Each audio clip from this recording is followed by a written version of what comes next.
guys, welcome back to my channel. I basically thought that I would like to do a video about breastfeeding and my struggles with it last time round. I think I've been thinking about this a lot recently because I'm coming up to being due with my second baby.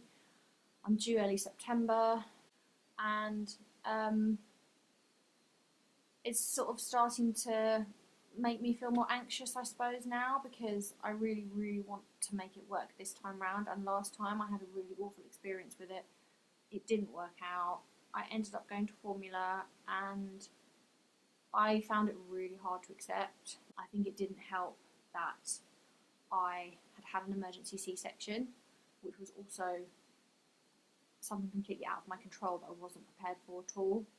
And so it was kind of that, coupled with struggling to breastfeed.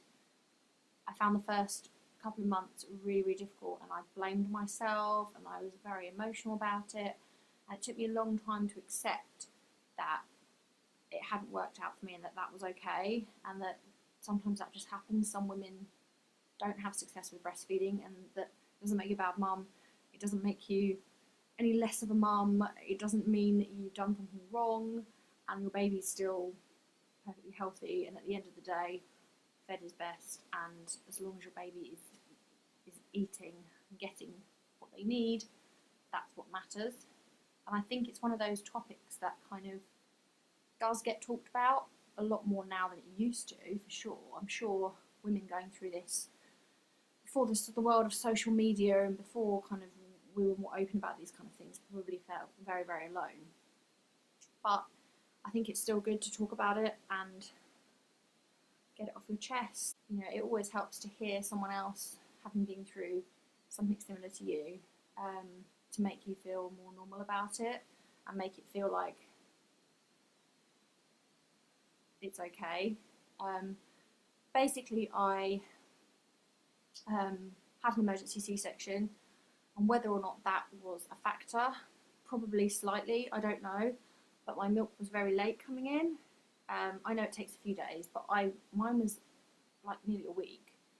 And during the first few days, I think when I was pregnant, I wanted to breastfeed, but I wasn't like that fussed about it. I was kind of a bit like, yeah, I'm going to give it a go. Hopefully it'll work. If it doesn't work, you know, I'll be fine.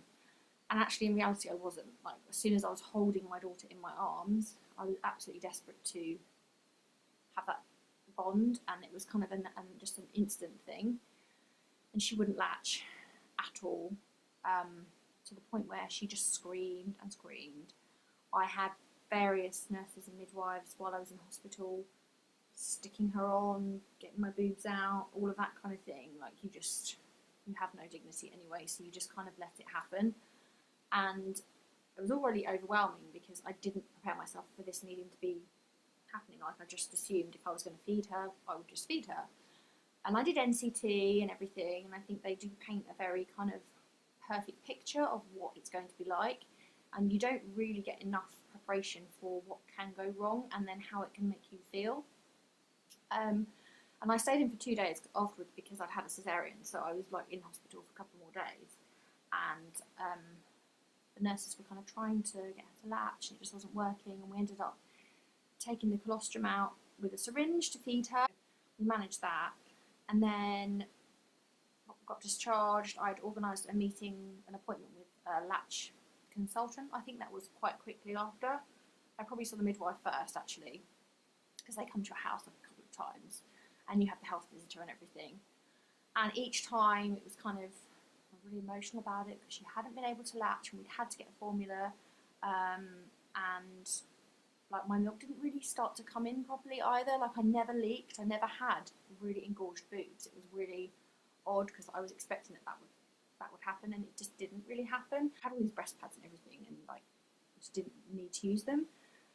And I never really felt engorged, and I never had that sensation that I was told, you know, would happen when the milk started to come in. And I just remember spending basically all day, every hour and a half, every 2 hours for like 2 weeks, trying to get her to latch, not working, screaming the house down because she was frustrated because she didn't understand what was going on, and because she was probably feeding off me, I was crying. I was basically a mess. And although no one kind of directly said like anything negative to me, I felt like it was my fault. And when the midwife was coming around and they were doing all the checks and everything, I just had this feeling of kind of like they were checking up on me, and they were kind of disapproving of the fact that I hadn't managed to get it to work.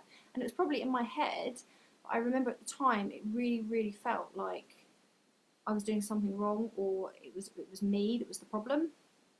And then I saw a latch consultant a couple of times, and they managed to get her to latch. When we were in the appointments, she latched, and I thought, oh, this is brilliant, it's going to work, and I can stop the formula and we can switch over. And then I'd get home and I'd try and copy the technique, and it just wouldn't work. And I think by this point as well, she was so used to having a bottle that she didn't really want to try and take the boob, and she didn't like the fact that this was like hard work when she could just have milk from a bottle. And I felt like it was almost against me then, from then onwards, because she just wanted to feed. And I persevered with it for about 6 weeks. I really, really kind of ground myself down about it, I think. And obviously your hormones are all over the place when you've just had a baby anyway. So you are a bit irrational about these things. It doesn't help when you're feeling like that and you are just completely struggling with your hormones as well. Also, the whole time I was doing this, I was also expressing. So I started expressing pretty much from the get-go. As soon as I realised that I was having issues once I got home from hospital, I had like a manual pump at that point, and I went and I got another manual one, but like a double one, and I was doing that. And then I ended up buying an electric one as well because it was taking too long, and I was basically at a point where I was either feeding Layla Rose from a bottle or expressing. And that was like my whole day. And it got to about 6 weeks, and then I just decided, okay, this isn't good for me, it's not good for her. I need to be enjoying this time with her. It's not what matters. What matters is that she's okay, because she did lose, actually the other thing is she lost her full 10% of birth weight as well. So I had quite a lot of extra visits from the midwife, because I think they do that, but because it was my first child, to me that was like, are they concerned about me kind of thing, my ability to look after my child. And that just added to my anxiety about it. And she did gradually build the weight back up, but it took a while, and she ended up being quite a chunky baby. Like, she was a very, very podgy, chunky baby. But the first month or so, she lost a lot of weight, and she did struggle to regain her birth weight. And I was using this app, this tracking app, so I had all the feeds, whether I'd managed to like get her to take anything from me or if it was from the bottle, and then when I expressed. So I got to the 6 week mark, and I thought, okay, I need to stop. I've got to stop. And so I did. And from then onwards, she was formula fed. I think I carried on expressing sometimes, just to kind of, in case, like I sort of was doing it a bit on and off. But obviously the milk slowly dries up because you're not using it, and your body starts responding to the fact that it's not being asked to produce the milk. And I still had never really got to the point where I had lots and lots of milk. Like I never had that need to, like the letdown. I never had that. I never experienced needing to get rid of a lot of milk if it wasn't being used. So I don't know, I've never had that, because that didn't happen at all. And I actually used to struggle to get much milk out. Even if when I was regularly expressing, I was getting like 40 mils, which at that stage is kind of like what they're having. So like small, really small amount. And I'd talk to other mum friends, and they would be like filling breast milk bags with milk each time they express. And I just thought, surely even if she's not drinking the milk, if I'm expressing regularly, my body's reacting to, it's still having the same impulse and reacting to it, so I should be producing more milk.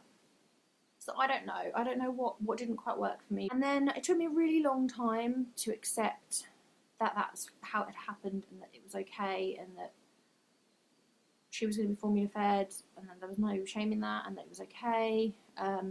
It meant that my husband could help because he could do some of the night feeds, so I'm sure we had it a bit easier than a lot of mums, a lot of parents, because she would go for longer between feeds as well, because I think generally when babies are formula fed, they don't feed as often because they are getting a lot more in one go, whereas when you breastfed, they have to work harder for their milk, so it takes longer, and they feed more frequently.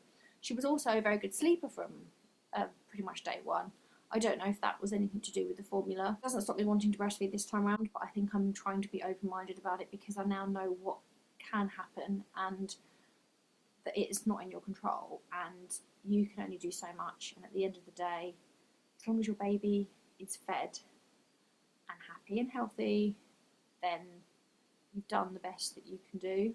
So I just wanted to share this because I think it's good to talk about these things, and approaching the second baby arriving, it's definitely on my mind a lot. But I hope this has been helpful for anyone out there who's going through similar struggles with first time motherhood, or maybe it's not first time motherhood. And yeah, I'm probably waffling a lot here, so I'm really sorry if I didn't script this or anything. I just thought I'm just going to talk and see what happens. But thanks very much for watching. Please do subscribe and hit the notification button, and I'll see you in my next video. Thank you.